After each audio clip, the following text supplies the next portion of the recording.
मैं डॉक्टर के Pandey, child health Gurukul के लिए। पिछली जो सेकेंड वेव गुजरी है, इसमें बहुत सारे लोगों को समझ ही नहीं आया कि वो बीमार कैसे हो गए। बहुत सारे लोग घर में थे, बहुत सारे लोग कहीं ज़्यादा निकले नहीं। इवन लोगों के बच्चे जो बड़े बीमार नहीं पड़े, लेकिन बच्चे जो घर से कभी निकले ही नहीं, वो भी बीमार पड़ गए। तो इस बात पे आज चर्चा करने के लिए मैं ये वीडियो बना रहा हूँ। उसमें जो गलती हुई है लोगों से, वो मास्क को लेकर हुई है। जैसे जब ये डेल्टा जो वायरस आया था, इसमें हमने देखा था कि जो कॉटन का मास्क आप होममेड पहन रहे थे या वैसे 3 लेयर पहन रहे थे, या इवन सर्जिकल मास्क जो आप पहन रहे थे, वो उतना इफेक्टिव नहीं था जितना पहली वेव्स में था। उसकी वजह क्या है कि ये वायरस ज़्यादा ट्रांसमिसिबल था, ज़्यादा तेज़ी से फैल रहा था। और जब तक आप सोचें कि सावधानी बरतें या कुछ हो, तब तक आपको हो जाता था, क्योंकि पहले 3-4 दिनों में ही पूरा परिवार इसमें बीमार हो जा रहा था। तो देखिए, कॉटन का मास्क जो होता है वो नॉर्मली बचा लेता है।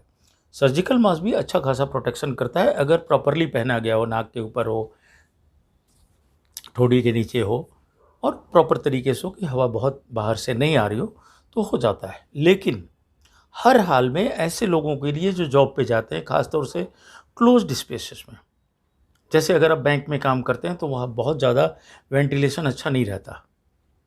इसी तरह से और स्पेसेस जहाँ एयर कंडीशनिंग है और एयर सर्कुलेशन बड़ा अच्छा नहीं है, तो ऐसी कंडीशंस में अगर आपने वो कपड़े का मास्क पहना हुआ है या सर्जिकल मास्क पहना हुआ है, तो आपको रिस्क काफ़ी है। इसीलिए ऐसे लोगों को मेरी सलाह है, N95 मास्क पहनना चाहिए। और N95 भी 2 तरह के मास्क होते हैं, एक तो होता है विदाउट बल्ब, दूसरा होता है विद बल्ब। आपको जो पहनना चाहिए विदाउट बल्ब पहनना चाहिए। क्यों? क्योंकि विद बल्ब जो पहनते हैं उसमें आप तो सुरक्षित हैं, लेकिन अगर आप बीमार हो गए तो आप अपने साथ के सारे कलीग्स को या घर के लोगों को बीमार कर सकते हैं। N95 विदाउट बल्ब में ये रिस्क नहीं है। तो दूसरे की सुरक्षा के लिए भी ज़रूरी ये है कि आप N95 पहने विदाउट मास्क। अब उसमें दूसरी चीज़ आते हैं। N95 एक ही मास्क लोग कई दिन पहनते रह जाते हैं, तो अगर आप 8 घंटे या ड्यूटी शेड्यूल है, आने जाने में 1 आध घंटा लग गया, तो एक मास्क जो आज आपने इस्तेमाल किया है उसको दोबारा इस्तेमाल कर सकते हैं, लेकिन कल नहीं, 5 दिन के बाद। तो आपके पास कम से कम 5 मास्क होने चाहिए।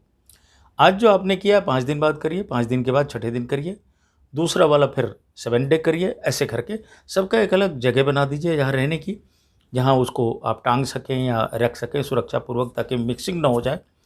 एक और बात बताना चाहूँगा कि अगर आपके घर में धूप अच्छी आती है, और सबके घर में आती ज़्यादातर, अगर आप 15 से 20 मिनट भी मास्क को धूप में रख देते हैं, तो जो ऊपरी सरफेस पे कीटाणु होते हैं, जो वायरस होते हैं, वो मर जाते हैं। ऑटोमेटिक उसका स्टरलाइजेशन हो जाता है, उसमें उसकी सफाई हो जाती है। हाँ, जो अंदर वाली परत होती है, जैसे नाक के नीचे या ठुड्डी के पास यहाँ पे हो गई, मान लीजिए वो अंदर थोड़ा पसीने की वजह से या कई दिन पहनने की वजह से हल्का सा काला सा होने लग, डार्क पड़ने लग जाता है, काला सा होने लग जाता है। इन दैट केस आप उसको साफ़ कर सकते हैं, लेकिन वैसे नहीं जैसे आप कपड़े साफ़ करते हैं। एक जो सॉफ्ट सोप है, उस पे हल्का सा अपनी उंगली रगड़ दीजिए, और जो काला निशान है वहाँ पे हल्का सा वही सोप अपनी उंगली से रगड़ दें। फिर उसको सीधे रनिंग वाटर में साफ़ कर दें। बहुत ज़्यादा पूरे में साबुन लगाने की ज़रूरत नहीं है। अगर है तो पूरे में भी लगा सकते हैं, लेकिन साबुन का बहुत इस्तेमाल करें, पानी का करें। धोने के बाद उसको फिर धूप है तो धूप में रख दें, नहीं तो किसी चीज़ पे लटका दें उसको, और फिर आप उसको इस्तेमाल कर सकते हैं। तो ये मास्क नॉर्मली 30 रुपये से 60 रुपये के बीच में आते हैं, बहुत महंगे नहीं हैं।